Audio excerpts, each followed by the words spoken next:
Bom dia. A paz. Eita. Olá. Fala oi. Fala oi, João. Oi. Oi, gente. Que alegria. Hoje é domingo, né? Dia 16 de março de 2025. Nós estamos aqui em família, no jardim de oração, aqui no monte, para fazer a leitura da palavra e o estudo bíblico, né? E pedindo para Deus, primeiro agradecendo, né, a oportunidade, pedindo que, por intermédio de Jesus e do Espírito Santo, essa palavra chegue a quem precisar e que todos nós tenhamos o entendimento necessário para esse momento. O João está aqui, mas ele não está agitado. Ainda bem, né? Né? Tá sarando. Passou a semana do dói e agora Agora né? quer descontar o tempo, né? Então, se eu tiver que sair para lá e para cá, enquanto ali já está lendo, Cara mas dele. vamos lá. Ó, a braveza. Fala oi. Oi. Fala assim, "Ê!" Né? Faz oi. Oi, gente. Lindão. Vamos lá? Vamos lá, então hoje é a palavra de 2 Samuel, capítulo 11, que conta assim, na prima... Ó, filho, ó, peraí. Eu vou ter que ficar andando com ele aqui. Gente. Senão ele não vai parar. Daqui a pouco ele volta. Senta aqui do lado da mamãe, filha.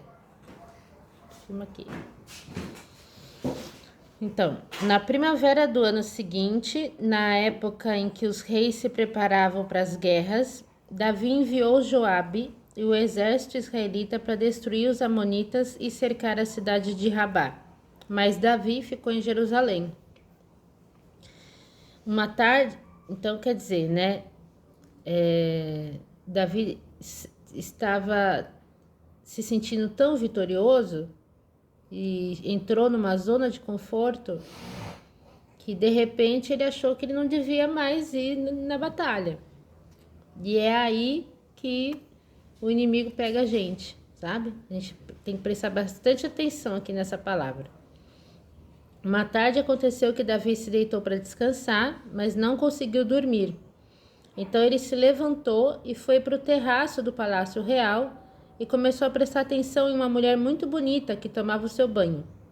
Então chamou um dos seus auxiliares e mandou procurar saber quem era aquela mulher. E disseram a ele: ela se chama Batseba, filha de Eliã e esposa de Urias, ou seja, ela é casada. O Eteu. E Davi mandou buscá-la, né, para ficar com ela. Batseba tinha justamente terminado seu ritual mensal de purificação e ela voltou para casa. Mais tarde, a mulher percebeu que estava grávida e mandou uma mensagem a Davi dizendo que estava grávida. Então Davi mandou um recado a Joabe, dizendo: mande-me imediatamente Urias, o Eteu, preciso falar com ele. E Joabe o enviou. Quando Urias chegou, Davi começou a conversar com ele, perguntando como ia a guerra e como estavam Joabe e os soldados. Depois Davi disse a Urias: vá para casa e descanse um pouco. E enviou um presente para ele em sua casa.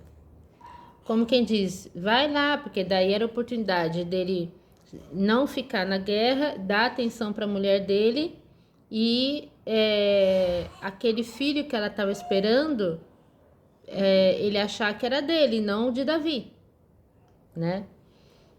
Mas Urias não foi para casa, ele passou a noite com os auxiliares do rei nos portões do Palácio Real. Quando Davi soube que Urias não tinha ido para casa, mandou chamá-lo à sua presença e perguntou: que há com você? Por que não foi passar a noite com a sua esposa depois de haver ficado tanto tempo longe dela? Urias respondeu: como poderia eu entrar em minha casa para comer, beber, descansar e deitar-me com a minha mulher, enquanto sei que a arca do Senhor e os soldados de Israel se acampam ao ar livre? Tão certo como o Senhor vive, eu não faria tal coisa. Bem, Urias, continuou o rei, fique hoje e passe essa noite aqui. Amanhã o mandarei de volta. Assim, Urias passou o dia em Jerusalém e no dia seguinte, Davi o convidou para comer e beber. até se embriagar. Mesmo assim, à tarde, Urias saiu para dormir na sua esteira e passou a noite nos portões do palácio, onde os guardas dormiam, e não foi para sua casa para a companhia da sua mulher. No dia seguinte, Davi mandou que Urias voltasse para o acampamento e entregasse uma carta para Joabe. Na carta, Davi escreveu: coloque Urias na linha de frente de combate e abandone-o numa posição onde o combate estiver mais acirrado, para que ele seja morto. Então, quer dizer, se ele não conseguiu, dando folga para Urias, que Urias, fosse para casa, cuidar da mulher dele e pudesse ser o autor daquela gravidez, ele falou, bom, eu vou ter que dar outro jeito, então tirar ele da jogada. Então Joabe, ao cercar a cidade, enviou Urias para uma posição bem perto da cidade cercada, onde ele teria de enfrentar os inimigos mais fortes. Quando os homens da cidade saíram e batalharam contra Joabe, Urias foi morto com outros soldados israelitas. Então Joabe mandou um mensageiro levar a Davi um relatório sobre o andamento da batalha.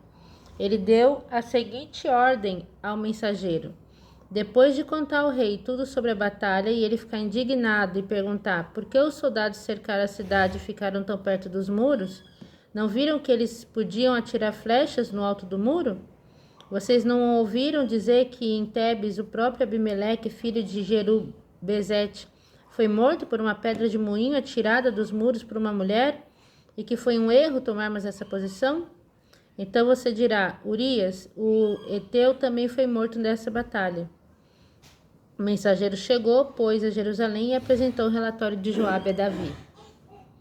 O relatório era este: os inimigos investiram contra nós porque eram mais poderosos e saíram contra nós no campo, enquanto procurávamos fazê-los recuar até a entrada da porta da cidade. Então os soldados nos atacaram com flechas do alto dos muros e alguns dos nossos homens foram mortos nesse ataque. E Urias, o Eteu, foi morto também. Então Davi respondeu ao mensageiro: diga a Joabe que não desanime. A espada fere qualquer um, sem distinção. Continuem a lutar mais duro ainda e conquistem a cidade. Anime-o dessa maneira. E Batseba chorou quando soube que seu marido Urias havia morrido. Quando passou o período de luto, Davi mandou buscar Batseba para viver no palácio real e a tornou uma de suas esposas. Ela teve um filho dele, mas o procedimento de Davi desagradou a Deus. Óbvio, né? E não é só questão também de desagradar a Deus. Você vê que para o rei fazer algo errado, ele não fez sozinho. Ele falou para o chefe da guarda fazer, E outras pessoas tiveram acesso ao relatório. Logo, ele contaminou a imagem dele para essas pessoas.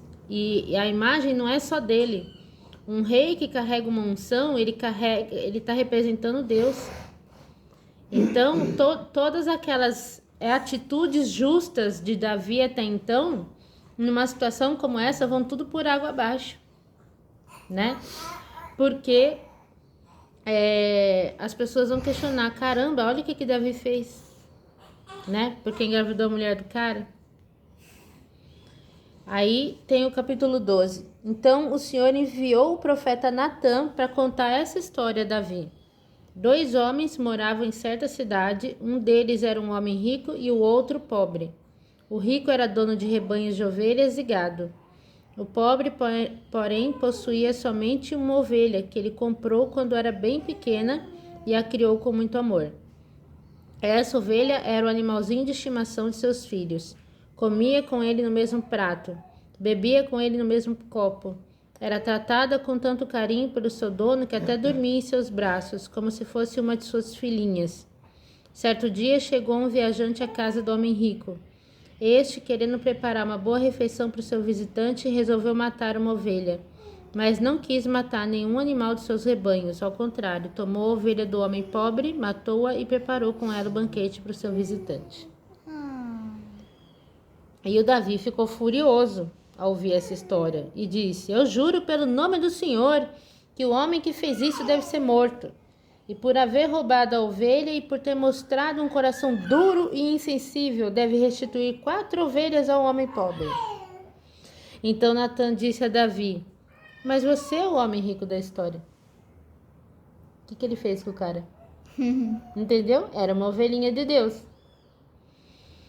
Assim diz o Senhor, o Deus de Israel: eu o ungi rei de Israel e o livrei das mãos de Saul. O palácio dele agora é seu. As mulheres dele agora são suas. Também dei a você os reinos de Judá e de Israel. E se isso não bastasse, eu lhe daria muito mais. Por que então você não respeitou a palavra do Senhor e praticou uma coisa tão horrível? Mamãe, Ah, por que eles queriam ter tanta mulher? naquela época, eles viviam em guerra o tempo todo. E se todos tivessem TPM tudo ao mesmo tempo? Seria terrível, né? Mas deixa eu te explicar. É que é que naquela época eles viviam em guerra o tempo inteiro. Então e para vencer essas guerras era necessário que eles tivessem muitos homens. Vencia quem tivesse mais força, mais exército, entendeu? E para ter muita gente, eles tinham que ter muitos filhos. E isso não seria possível tendo uma mulher só, entendeu? Então aí eles tinham várias mulheres para ter muitos filhos para conseguir vencer as guerras, né? Então foi um período que Deus foi tolerante com isso, né? Em virtude do coração duro dos homens que só viviam em guerra. Mas hoje a gente não é assim que acontece, né? Não que a gente não tenha guerras, mas isso não se justifica mais. E o Senhor não tolera mais o adultério. O homem foi feito só para uma mulher, e uma mulher foi feita só para um homem, entendeu? Então, olha, aqui Deus está repreendendo o Davi. Você matou Urias, o heteu, com a espada dos amonitas e ainda roubou a mulher dele. Por isso, daqui em diante, a espada estará sempre sobre a sua família, pois você me desprezou ao tomar a esposa do heteu Urias. Nossa, ele ainda falou que o homem tinha que ser morto. Entendeu? Assim diz o Senhor: por causa do seu mau procedimento, eu farei com que a sua própria família se revolte contra você. Darei as suas esposas a outro homem que ficará com elas em plena luz do dia, que foi exatamente o filho dele, o Absalão. Lá na frente a gente vai ler isso, entendeu? Você fez isso em segredo, mas com você será feito abertamente, à vista de todo Israel. E daí Davi falou: eu pequei contra o Senhor, confessou Davi a Natã. Então Natã lhe respondeu: sim, realmente você pecou, mas Deus lhe concedeu perdão pelo seu pecado. Você não morrerá. Então assim, o perdão de Deus tu não vai morrer, mas não quer dizer que ele não ia arcar com as consequências do ato dele. Entendeu? Então, você não morrerá, porém, com seu procedimento, deu oportunidade aos inimigos de desprezarem o Senhor. Por isso, o filho que você teve com Batseba vai morrer. Depois dessa conversa com Davi, Natã voltou para sua casa. E o Senhor permitiu que o filho de Davi com a mulher de Urias ficasse mortalmente doente. Davi sofria com a doença da criança. Em desespero, ele implorou a Deus que salvasse seu filho. Ele ficou sem comer e passou a noite prostrado diante do Senhor em oração. Os oficiais do palácio procuraram levantá-lo do chão e fazê-lo comer alguma coisa, mas Davi se recusou. No 7º dia, a criança morreu. Os conselheiros de Davi estavam com medo de dar notícia ao rei e comentavam: o que a gente vai fazer? Nosso rei já estava tão abatido enquanto a criança ainda estava viva, como ficará ele diante da notícia da sua morte? Ele poderá cometer alguma loucura. Davi, percebendo os cochichos entre os seus conselheiros, compreendeu o que havia acontecido e perguntou: a criança morreu? Sim, responderam eles, a criança está morta. Então Davi se ergueu, lavou-se, penteou-se, trocou de roupa e foi à casa do Senhor e o adorou. Depois voltou ao palácio, pediu que lhe preparassem pão e ele comeu. Seus conselheiros estavam perplexos, eles não podiam compreender o que estava acontecendo e falaram: Não entendemos a sua maneira de proceder, ó rei. Enquanto a criança ainda vivia, o senhor jejuava e chorava. Agora que a criança está morta, o senhor se levanta e come pão? E Davi respondeu: Eu jejuei e chorei enquanto a criança ainda vivia, porque eu tinha esperança de que o senhor tivesse misericórdia de mim e deixasse a criança viver. Mas agora que ela morreu, de que me adianta jejuar? Poderei eu trazê-la de volta à vida? Eu sim irei para onde ela está. Ela, porém, nunca voltará a mim. E Davi procurou consolar sua mulher Batseba. Ele ficou com ela e ela ficou grávida outra vez. E deu à luz outro filho, a quem Davi chamou de Salomão. E o Senhor o amou e mandou o profeta Natã dar uma mensagem a Davi. Natã chamou o menino de Gedidias, que significa amado do Senhor. Nessa mesma época, Joabe se colocou à frente do exército israelita e cercou a cidade de Rabá, capital de Amon, e conquistou a fortaleza real. E ele mandou mensageiros a Davi dizendo: Batalhei contra a cidade de Rabá e conquistei seus reservatórios de água. Agora reúna o restante dos soldados, cerque a cidade e tome-a, para que no final a vitória seja sua e não minha. Então Davi convocou todos os seus soldados, foi até Rabá e tomou-a. Tirou a coroa da cabeça do seu rei e colocou-a sobre a sua própria cabeça. A coroa do rei pesava cerca de 35 quilos. Ela era feita de ouro puro e enfeitada de pedras preciosas. Como que ele carregava a coroa na cabeça? Era difícil, mas carregava. Ele trouxe uma grande quantidade de bens da cidade e os habitantes da cidade foram feitos escravos de Davi. Ele os obrigou a trabalhar com serras, picaretas, machados e nos fornos de tijolos. Esse foi o tratamento que Davi impôs a todas as cidades dos amonitas. Depois, ele e seu exército voltaram para Jerusalém.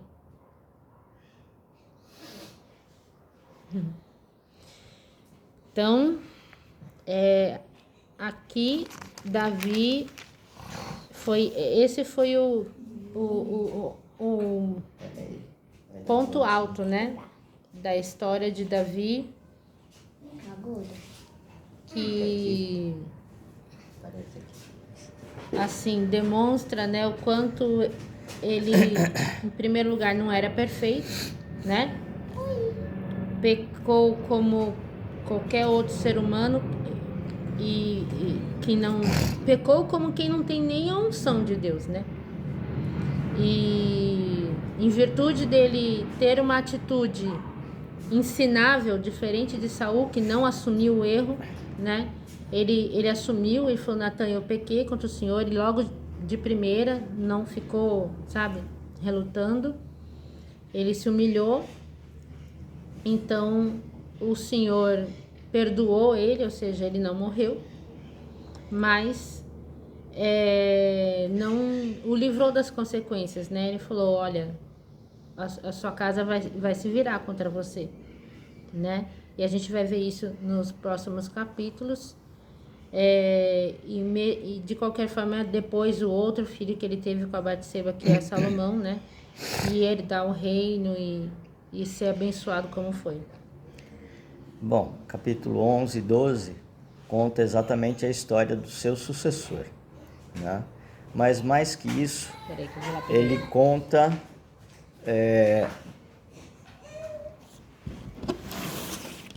fica aqui.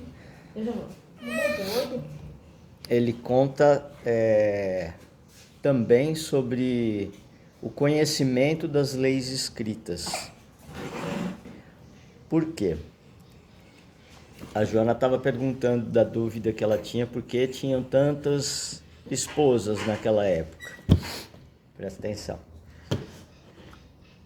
Não só pelo fato de, sim, precisar de várias pessoas e tal, mas Deus, ele tinha uma tolerância não só para isto, mas também porque nas leis escritas está escrito: cuide das suas mulheres como princesas, como rainhas. Ou seja, não eram todos que tinham.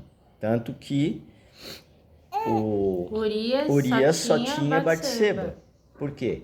Porque ele não tinha condições de sustentar uma família grande, mais mulheres. Isso era uma tolerância para aqueles que tinham alguma posição de poder e que podiam fazer também alianças com outras famílias, e essas alianças eram seladas com a união de o filho de um homem rico com outro homem rico que se casava com aquela filha dele, e essa união, Protegia os povos, né? como Salomão, filho de Davi, foi um dos homens que teve mais esposas. Isso não quer dizer que ele convivia com elas. Ele montava um palácio para cada uma e às vezes via ela uma vez só e nunca mais via. Era só uma aliança feita para selar a paz e a prosperidade para os dois povos. E ele tinha mais de 900 esposas. As mulheres não ficam com ciúme uma da outra, não? Elas acho que Sim. nem se conheciam. Não, mas tinha Algumas história tinham. de ciúme. Por exemplo, a Ana, né? A mãe de Samuel, né? Que ela não podia gerar filhos e a outra esposa do mesmo pai, do mesmo marido podia. E elas ficavam tretando, né? Então, tem história de ciúme, sim. Tem, Ela mas pra você vê. adotar filho? Hã? Ela pra adotar filho lá ou não? Não tem esse tipo de registro, mas existe pessoas que sim, acabavam Mas assumindo. Moisés foi adotado pela filha do faraó, né? Eu eu tinha queria pensado nisso, mas eu não desculpa. lembrava o nome da pessoa. Não só Moisés, que é um fato, né, muito importante, mas que toda essa trama envolve também a aproximação da família da mãe de Moisés com a família do faraó por intermédio da sua filha, que cuidou e precisava de uma ama de leite e foi direcionado e indicado à própria mãe dele, que ninguém sabia lá dentro do palácio que era a mãe. Até porque ele ficou escondido por alguns meses até ser colocado ao rio, né? Mas voltando aqui às leis escritas, Davi conhecia a lei escrita. E ela é eterna, ela se mantém até hoje. Então, se ele sabia que aquela mulher era casada e ele pecou, ele tentou do jeito carnal se livrar. Primeiro, direcionando o homem para sua esposa e aí sim confundindo. Não existia exame de DNA naquela época, né? Então ninguém ia ligar. Mas quando a gente tenta enganar o homem, a gente até pode conseguir, mas a gente nunca vai enganar Deus, que sabe todas as coisas. Mas o menino ia poder nascer ruivo, daí já lascou, né? Deus sempre dá um jeito, mas ele escolheu o outro caminho, que é, se o homem não, ele honrou Davi, porque nenhum guerreiro, desde a época lá enquanto os guerreiros iam para a guerra, eles não tinham relação. Por quê? Para não enfraquecer. Várias vezes tem relatos sobre isso. Davi mesmo, quando estava fugindo de Saul com alguns homens, foi para um mosteiro, um local sagrado, pedir pão, né? E o responsável, o sacerdote, disse: olha, seus soldados têm que estar puros. E ele relatou: nenhum homem meu tem relações enquanto guerreia, e eu não deixo acontecer isso. Ou seja, isso é constante, e ele mantinha isso até esta época. Sempre manteve. E todos os homens sabiam disso, né? Mas aí ele sabia que ele poderia ficar com a mulher, assim como ele ficou com a outra esposa esqueci o nome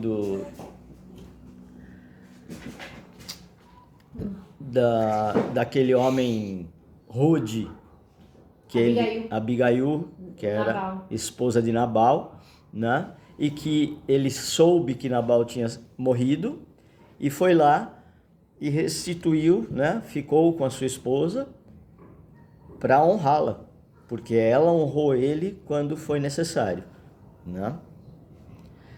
Então ele tentou dar o seu jeito, só que como ali já relatou, tem os mensageiros, tem as pessoas em volta, então muitos sabiam os atos que Davi estava tendo e não só Joabe e Davi, né? Isso contamina, né? Isso mina toda a raiz de coisas boas, né? Tem um ditado que quando você faz uma vida inteira coisas boas e faz uma coisa ruim, você é lembrado por aquela coisa ruim. E até hoje, né? Mais de 3.000 anos depois, todo mundo ainda aponta o dedo para Davi e fala, mas ele mandou matar, né?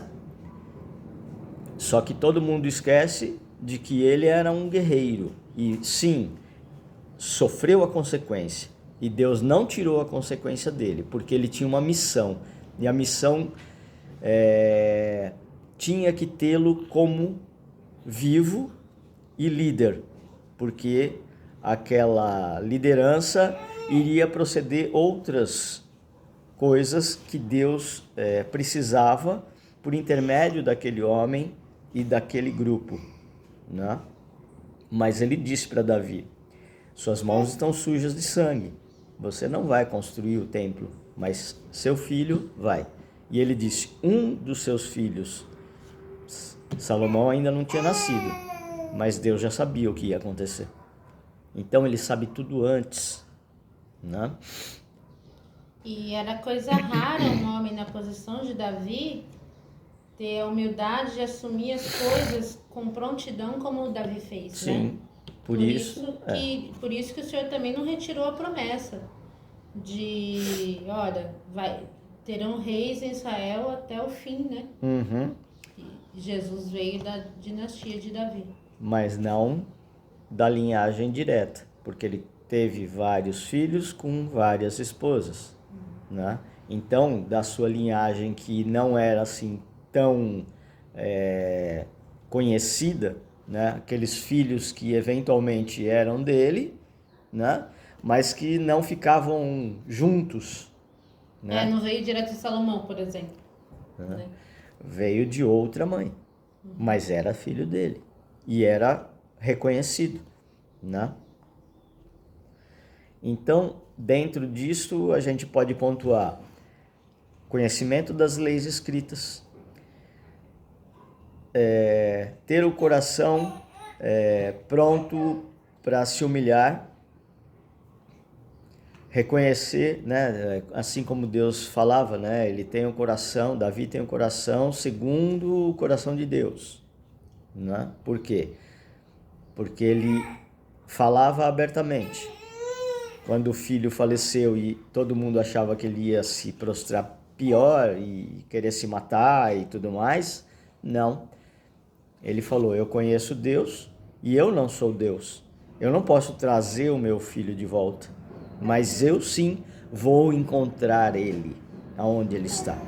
Então ele sabia disso tudo que vai acontecer enquanto nós estamos na carne, do processo que Deus tem para todos nós. E com isso ele teve tempo de melhorar e ter uma outra vida e uma outra criação junto aos seus filhos, apesar de na sua linhagem ter alguns filhos que sim, ficaram enciumados, porque filhos mais velhos que achavam que iam herdar o trono tiveram uma surpresa quando Salomão, mais novo, foi o designado a assumir o trono, né? Todos já sabiam que isso ia acontecer, mas até o chefe da guarda tentou usar isso contra Davi, levando o seu outro filho, Absalão, né, para tentar coroá-lo. E depois que Davi foi indagado por Batseba, dizendo, né, lá na frente, você não tinha prometido e tinha uma promessa de Deus que o meu filho Salomão seria o rei, porque o outro foi. Mas isso a gente vai ler mais para frente, né? Então, a lição que fica aqui é: não adianta tentar enganar a Deus, certo? Teve uma revelação que o senhor me deu agora que eu vou precisar explicar. Tá, então deixa eu pegar porque não tem mamadeira pronta. Ah, Você pediu, mas não tem. Então vou ter que fazer uma madeira, eu vou me despedindo aqui, tá? E aí ali já... mas fica só um pouquinho que Tá, tem a ver então- com o que você falou. Então O Ralph teve aqui um insight importante que o senhor deu para ele, na parte que enquanto o filho estava doente, ele, né, se humilhou e pediu misericórdia para Deus, mas depois que o bebê realmente morreu, ele falou: não, tá com Deus, então um dia eu vou encontrar, né? Isso é um aprendizado gigantesco. Primeiro, para quem vive em tempos de guerra, né? Segundo, para quem conhece e tem intimidade com Deus. E eu não sei se vocês percebem, mas a gente nunca viveu em tempos que não eram de guerra. Aqui, na época de Davi, era uma guerra muito mais física o tempo inteiro, né? E hoje a guerra é muito forte na questão espiritual. Muito, muito forte, né? Então, se nós tivermos consciência que estamos sempre em guerra e ela só está se intensificando por conta, né, da volta de Jesus que está iminente, quem tem intimidade com o Senhor tem consciência que muitos desastres vão acontecer, tudo que está em Apocalipse vai se cumprir, né? E a gente pede misericórdia para Deus, a gente pede, né? Ele tem nos avisado de muitas coisas que a gente tem intercedido pelo povo. Porém, uma vez que as coisas acontecerem, a gente não tem que sair fazendo loucura, entendeu? A gente como é que fala? Sacode a poeira e segue em frente, porque sabe que quem é de Deus vai estar com ele. E um dia a gente vai se encontrar, né? E quem não tem por que então ficar se lamentando, entendeu? Davi tinha essa consciência. E isso fazia ele não perder força para continuar enfrentando as batalhas que ele tinha que enfrentar, né? Foi o que ele conversou com a gente recentemente, entendeu? Tudo bem, era isso, deixa eu só terminar, senão o João não para quieto. É isso, gente. Fiquem com Deus e a gente volta assim que ele acalmar um pouco. Então, ele conversou isso com a gente recentemente, porque diante de muita coisa que ele nos revelou, eu tava bem dolorida, sabe? Falei: pai, mas vai acontecer isso, e daí como é que vai ser? E é muito dolorido de ver e tudo mais, né? E ele falou: não tenha dó, entendeu? Porque os meus estarão comigo. E então segue em frente, né? Aí vem essa palavra aqui para confirmar, né? Que reinar com o Senhor em vida é ter essa postura de Davi, né? E Davi, sim, tem muita gente que lembra, né? Dessa escorregada dele, mas escorregada não, um baita de um pecado. Porém, na maior parte das vezes, ele é muito mais reconhecido como um homem segundo o coração de Deus. Porque mesmo tendo feito o que ele fez, né? Ele assumiu e arcou com as consequências. A gente vai ver nos próximos capítulos que ele aguenta firme, sabe? A humilhação, inclusive, porque ele teve que fugir do próprio filho querendo matar ele. E muita gente, sabe, jogando pedra. E ele falando: não, deixa, deixa acontecer, porque eu sei que é Deus que está mandando isso em virtude do que eu fiz, né? Então é isso, gente.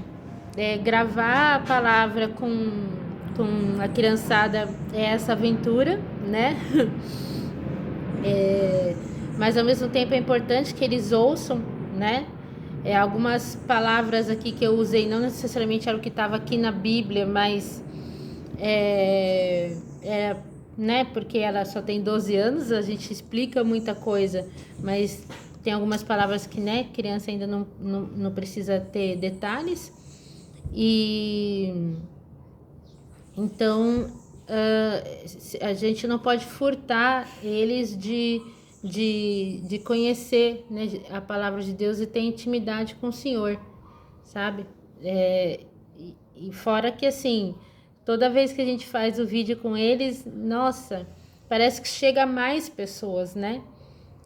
As pessoas gostam de vê-los, então se o Senhor autoriza, a gente deixa, né? Eu particularmente não gosto muito da exposição das crianças, né? Que não, tem muita gente doida nesse mundo, né? Deixa ele ser doido. Né? Só que eu obedeço, né? Porque se o Senhor fala que pode, é porque ele vai estar protegendo. Certo? Certo. Então, beijo. Até amanhã, Tchau. se Deus quiser.